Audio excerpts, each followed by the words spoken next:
Comme vous savez, notre pays ne nous appartient pratiquement plus.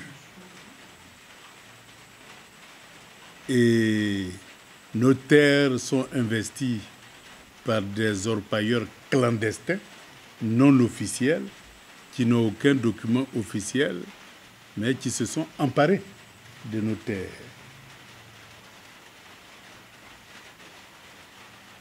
Et si nous ne prenons garde et que le pouvoir ne change pas en 2025, eh bien, c'est la totalité du pays qui nous échappera.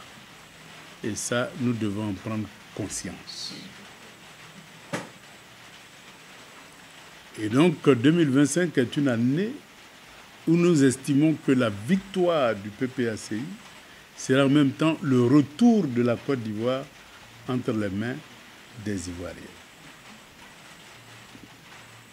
Et que le régime que nous observons aujourd'hui, qui est un régime, je dirais, d'exception, qui ne doit pas perdurer dans le temps, un régime qui, parfois, ne reconnaît même pas de droit aux autres citoyens, bien qu'ivoiriens, mais tout simplement n'appartenant pas au même parti politique que le président de la République. Ceci est déplorable parce que la Côte d'Ivoire ne peut être l'affaire d'un parti politique. La Côte d'Ivoire, c'est l'affaire de tous les Ivoiriens.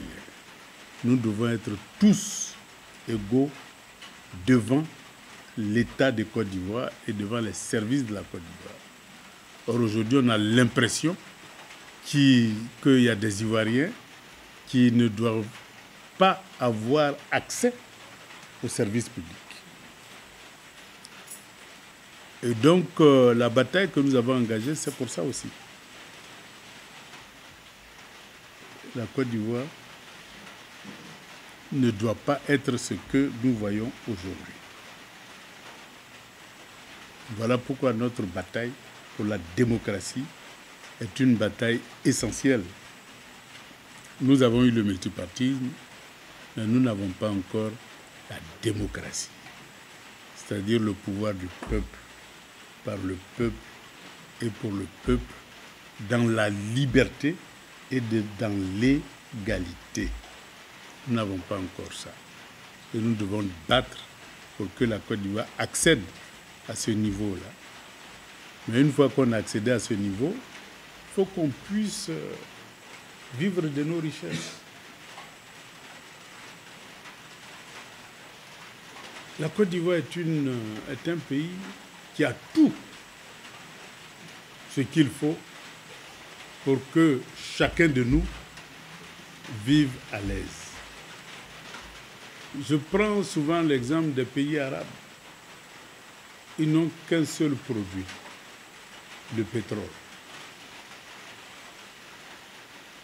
Nous, on a aussi du pétrole. La différence, c'est que là-bas, quand le pétrole sort du sous-sol, eh bien, si ça vaut 1000 francs, eux, ils ont 900. Et puis, ceux qui sont venus coopérer ont 100 francs.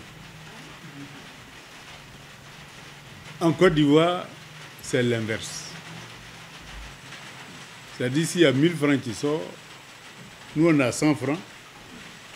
Et puis, eux, ils ont 900. La conséquence, chez les Arabes, on voit bien le niveau de vie. Aujourd'hui, tout le monde rêve d'aller à Dubaï. Tout le monde veut aller voir Dubaï. Mais c'est les 900 sur les 1000 là, qui ont développé Dubaï. S'ils avaient 100 francs au lieu de 900, eh bien, ils allaient être comme nous. Ça veut dire que nous, si on réussit à avoir notre pleine souveraineté sur nos richesses, c'est-à-dire sur notre pétrole, mais aussi sur notre cacao, parce que c'est la même chose. Hein.